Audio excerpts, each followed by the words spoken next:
My name is Ashley Carter and I grew up in Somerville, South Carolina.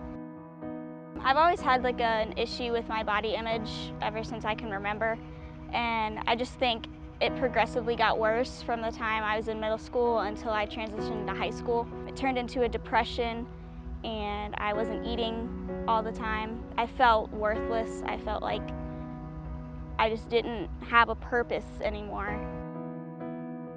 My junior year of high school, I became really close to this guy.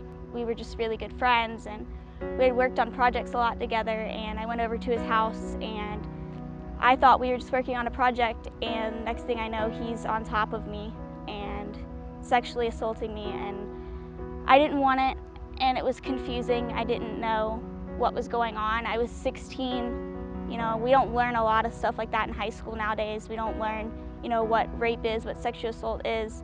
And so you think, okay, this is supposed to happen.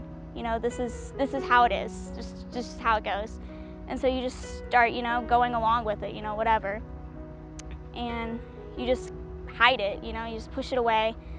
And he's telling all of his friends, what had happened. And, for me, that's not how it happened. That's not what I wanted. For me, just pushing all those feelings in, it just started coming out in different ways of self-harming. And I would just sit in my room at night and I would cry, or some nights I couldn't cry.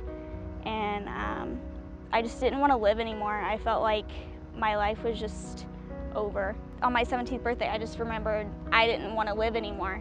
And that night was the very first night that I, attempted suicide. I think my parents knew what was going on and that it was just getting worse. And so they contacted some friends of theirs that used to be their youth pastors, and now they own their own church in Nashville. And they, were telling them about this program called Mercy Ministries, and it's an all-girl Christian program, and they have different locations throughout the country. And so my parents, helped me apply for that. When I was 18, I enrolled and I got in, and so I had to leave everything behind and pack up everything, all clothes and everything, and just go to St. Louis, Missouri. And I was supposed to be there for 6 months, away from everybody. I didn't have contact with anybody. I could write letters and I could talk to them on the phone for 15 minutes on the weekends, and that was it. Being there, it was difficult, and them telling me, Jesus loved me and stuff, it was like, well, if he really loved me, why am I dealing with this, Why do I hate myself so much? Why did everything that happened to me, why is this happening? I did come closer to God as I was there for the first month. It was still a struggle for me. I felt like that wasn't the place for me. And so my parents' friends in Nashville, they have a daughter, her name is Carrie, and she was praying, they were all praying for me while I was gone, and she had this dream one night where God was telling her, you need to mentor her. And so she had no idea I didn't want to be there anymore. She had no idea anything that was really going on with me. And so she told her parents, and her parents knew what was going on. And they said, well, Ashley doesn't want to be there anymore. She wants to come home. And she said, I really feel like I need to mentor her. I feel like I need to be there and I need to show her the light of God. So I flew from Missouri to Nashville, and I stayed with her for about a month and a half. She didn't shove Jesus down my throat. She really helped me cope with things, because she had been through certain things too. And so it was good to have someone around my age that could help me.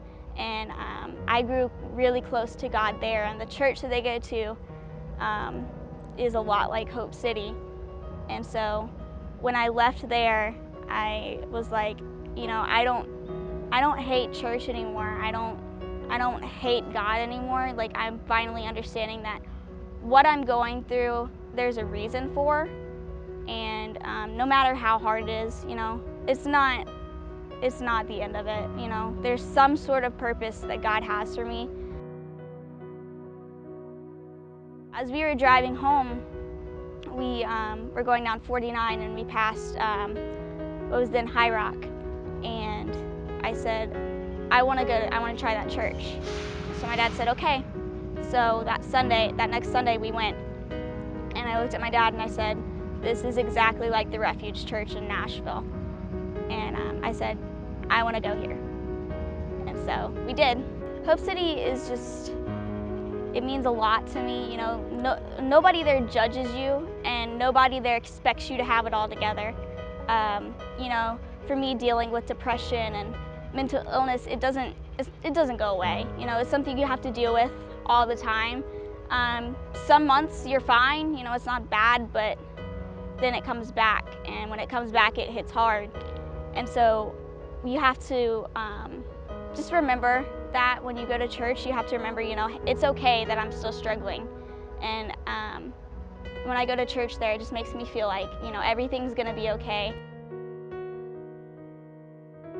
When I listen to Robbie's preachings, you know, they really hit home for me.